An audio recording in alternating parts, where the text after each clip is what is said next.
if I do this, will you do that?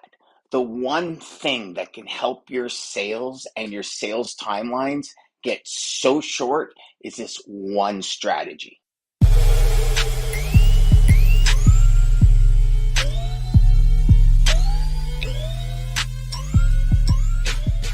Hey there, my friends. Dan Deigan here again. So here's a strategy that I wanted to share with you today that is probably one of the greatest strategies I've ever adopted in my business, right? So I'm sure you've all been there. You make a phone call, you get in touch with a traffic manager, logistics manager, VP of logistics, whoever it is you're looking for.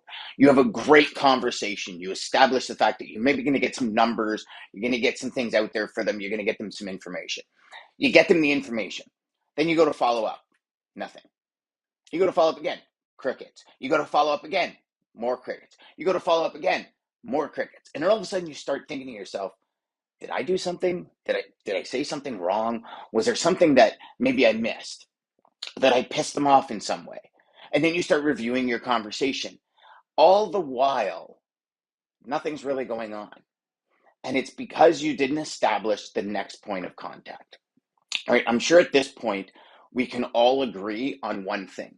When we get somebody engaged on the phone, it's like Gary Vee says, attention is the only currency you have to pay. You have to really look at. So once we get somebody on the phone, once we are engaging with somebody via email, it is absolutely mandatory that we create the next connection. I often say to my students that, once you get on the phone or once you make that physical contact with somebody, it is your job to make sure you set up the next call before you hang up from your present call. Not only set up the next call, but set up your intentions as well. What do I want out of the next call? And the best way to do this is if I do this, will you do that method? And over close to 30 years that I've been in this industry, this has been the best method that's been able to scale with me in my business. And also, I'll give with you in a couple of minutes, I'll share with you the key strategies and psychological triggers that this method deploys. So, what is this method? It's very simple, my friends. It goes like this. Hey, Dan, can you get me some numbers on this and this lane? Hey, you know what, Frank? Not a problem. I'll get you those numbers. If I get them to you today at noon, if I do this, if I get them to you today at noon, will you have a chance to look at them by 3 p.m. today? Will you do that? Again, if I get them to you today at noon, if I do this, will you do that? Have a look at them by 3. Yes, I can do that. Okay, perfect. Why don't we schedule a call for 3:30? So see what I'm doing here? I'm saying if I get you this information, whatever it is, these rates, the structure of how we're going to run this, if I can get you this, whatever, delivery by this time, will you do this for me? And it's how should I put this? It's the process of giving and receiving, right? So this is a big reason why I don't know if you guys have ever seen this, but when you run into Jehovah Witnesses and stuff at airports or on the street, they are always going to give you something first. So a lot of the times you'll see Jehovah Witness giving women roses, and they'll give the rose, and they'll say, well, no, this is for you. Do you have a couple of minutes for me to share something with you? Because it's the give and take, right? I give you something and you're going to want to give something back to me. It's just kind of that human nature. So this works the same way in business. But what it does in business is it's a few structures that I want you to think of here. So number one is it keeps you scheduled to the nines. And that's one of the biggest things when it comes to us in our daily routines, right? Is we want to consistently make sales. Let me rephrase that. Not necessarily everybody wants to, but for those of us that walk into the office in the morning, like, I can't wait to sell. When we get veered off track, so this is our main focus. Our main goal is to go straight down the eye of the lens here. And then we get veered off track. And as we get veered off track, then it takes us a little while to get back on track, right? So the same thing happens in the sales process. You give somebody information today. You never set up when you're going to have the next call. You give them the information today, and all of a sudden, before you know it, 3 weeks later, you haven't got a hold of them again, right? Because they're off doing other things. Perfect example, I had a student of mine, we were talking about, he's sending this information in, and the people that he's sending it to, one in particular, is not getting back to them. And I said, well, what's happening in that person's world? He said, well, they said they were doing inventory this week. I said, okay, I'm making an assumption here, and we shouldn't assume it makes an ass out of you and me, but I'm making an assumption here that they're interested. It's just they're tied up in inventory. Had they had used the if I do this, will you do that method? Hey, if I get you the rates by noon tomorrow, will you have a chance to look at them by Thursday? And they would have said, you know what? I'd love to, but I'm in inventory. I can't tell you if I'm going to get you this information by that time. So why don't we make it for like Monday, Tuesday? Now what would happen is this gentleman would not have been doing those follow-ups for the last 2 days to try and get sit down with the prospect and say, did you see it? Is there any questions, concerns? What's the next steps? So if you schedule this and consistently schedule, what you're going to find is one, let's walk through this about what you're going to find, because I think it's very important that we kind of go through these levels. So number one is you're going to be very scheduled, as I said before. Number two is when you set intentions for every interaction at the time of your interaction. So what that means is right now you're speaking to somebody. You're both like live in the moment. You say, okay, if I get this to you by noon today, will you have a chance to look at it by, say, even 4 days from now at noon? Right? It's like a Thursday. They're not going to look at it Friday, that Saturday, Sunday, and then we're coming into the Monday, right? So will you have a chance to look at it Monday by noon? Yes, I will. Okay, why don't we schedule a Monday call for 1 o'clock? That way you're going to have a chance to look at it. You can go out for lunch, kind of do that thing. And at 1 o'clock, and then why don't we discuss the rates, what it looks like from your present numbers, and also what the next steps would be. Does that sound like a plan? Yes, that sounds like a plan. So now you've established that next contact point. Not only have you established that next contact point, you've established what the motives are for that call, what the intentions are for that call. So now when you go into the call, both of you know exactly what the intentions are. That call will typically stay on the tracks better than if you didn't have an intention going into the call, right? This is a big thing, setting these intentions. I mean, even Oprah, before she starts any meeting, she says, what's the intention of this meeting? And I would suggest every meeting that you go into, if you're not the organizer of the meeting, I mean, if you're the organizer of the meeting, I think you need to set those intentions of the meeting. But if you're not the organizer, the first thing I would suggest you say is I would say, okay, what are the intentions for this meeting?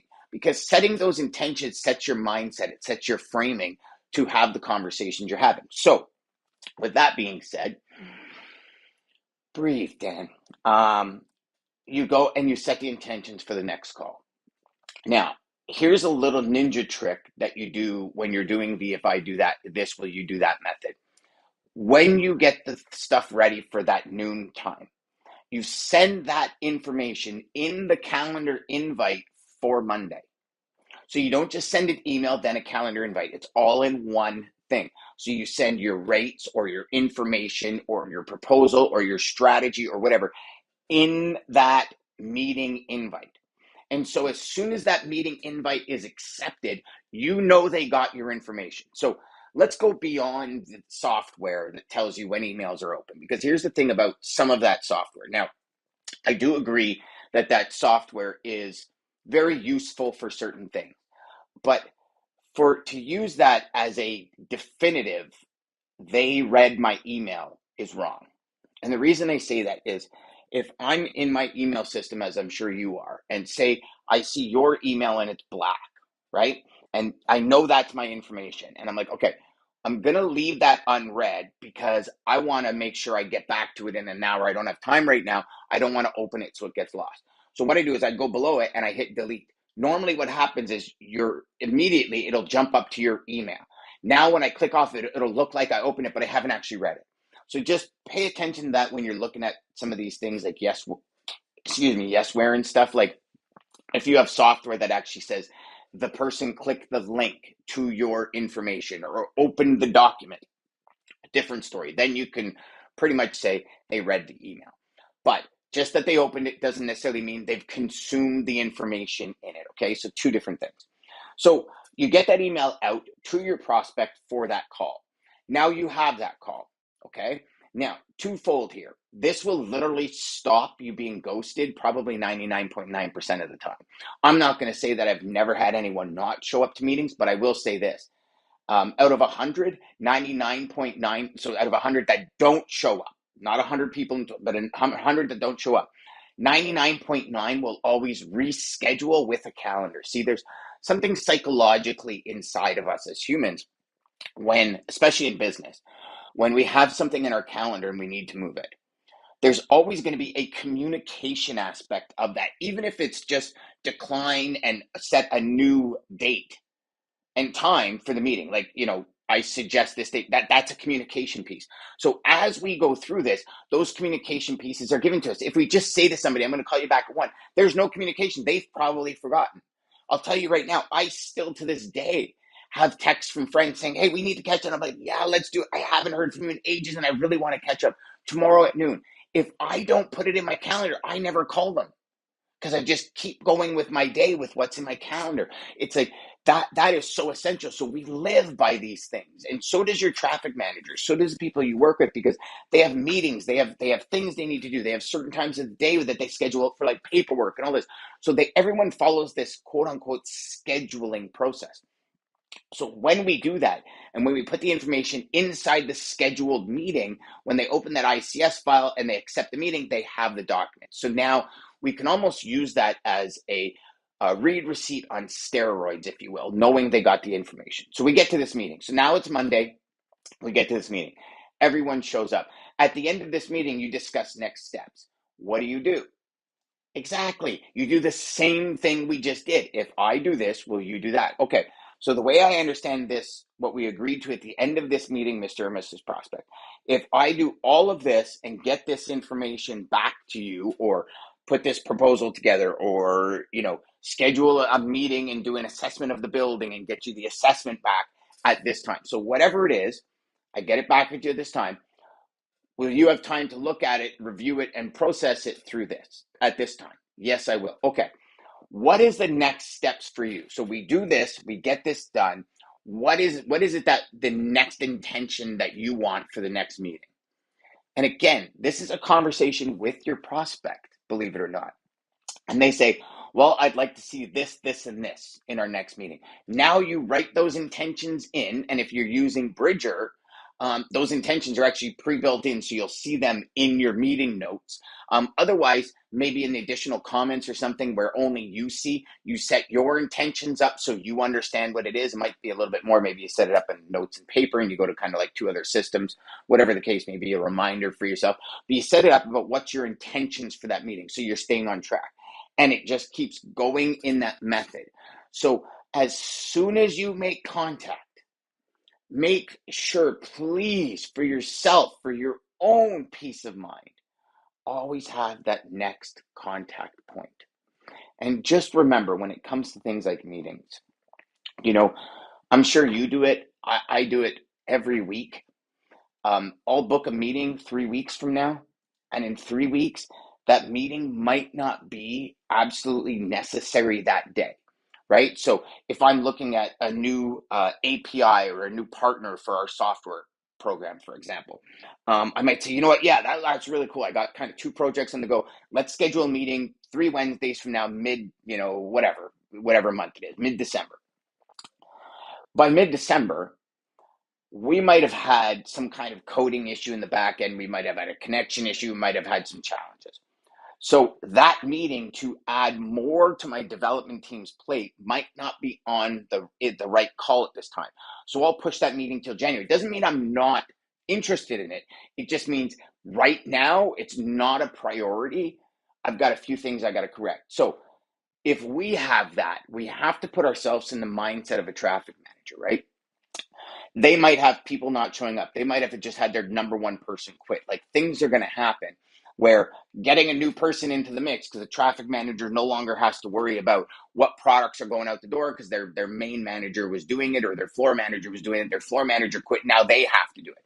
So that's a priority over adding a new supplier to the mix that's going to actually take up more of their time. See, that information you wouldn't get if you didn't have a scheduled invite. Because when you have a scheduled invite, the traffic manager is going to look at their calendar and they're going to say, okay, I can't take this meeting right now. Like, it's moved. So they're going to move that, but you're going to move it to a different time, right? Even if you just have one person that's just like one of those cancel, you can forward that back and saying, listen, I noticed you canceled. I hope everything's okay. What's happening? Is there anything I can help with?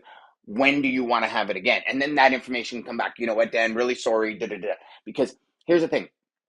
Just like you, anyone that misses an appointment on their calendar, they feel like they owe you, right? So again, another little kind of psychological trigger, I guess, if you will, for lack of a better term, about how is it that exactly that this person's thinking about it. So if I ever miss something on my calendar, I'm like, oh my gosh, I'm so sorry. And like, even if they're trying to sell me something, it's just, I agreed to be somewhere at a certain time. And human nature is, oh my gosh, I'm sorry. Now, maybe I'm Canadian. I apologize if the wind blows the wrong way. Maybe you're not the same way. But you know what I'm saying in the long run. It's a very easy process to keep your sales timeline, keep that sequence, keep that funnel flowing in an organized fashion. See, where a lot of salespeople fail is they're great at follow up, but they're following up arbitrarily. And what I mean by that is, and you might be saying, Dan, I don't do that. I don't follow up arbitrarily. But the fact is, if you have connection with somebody and from that point forward, you're not scheduled to talk, it's arbitrary. Meaning it's like, today's a great day. Today seems like a great day to follow up, but it might not be for the prospect. So you won't get an answer. And then you're going to feel, like I said at the beginning, that you're ghosted. Right. So these are the differences when it comes to scheduling that follow up. So again, recap for all y'all professionals out there. Here's the deal. Once you have that golden connection, and that golden connection is literally just talking to somebody and there's some kind of interest. Once that connection's made, it is up to you. Bing, bang, boom. Get it done. If I do this, will you do that? And I'm going to even go a step further. I challenge you for the next 30 days. Every single thing in your life, if I do this, will you do that? Even to your spouse. Hey, if we get pizza today, can we have sushi 3 days from now? Hey, if we do this tonight, if we go to see the movie you want to see tonight, can we maybe go do this tomorrow night? Hey, if I help do this, if I help clean the house, do you think maybe I can head out, this afternoon to go snowmobiling or snowboarding? Right? So it's the, if I do this, will you do that? And I think what you're going to find is through every phase in your life, doors are going to open because you're asking, if I do this and complete this by a specific time, can we then do that next? Right? And this is one thing I can tell you that probably escalated my sales 30 to 40 folds easily just by implementing this one strategy. So go out there, my friends, make every call educational and crush your sales, and make sure you use the if I do this, will you do that framework. Take care. Have a great day.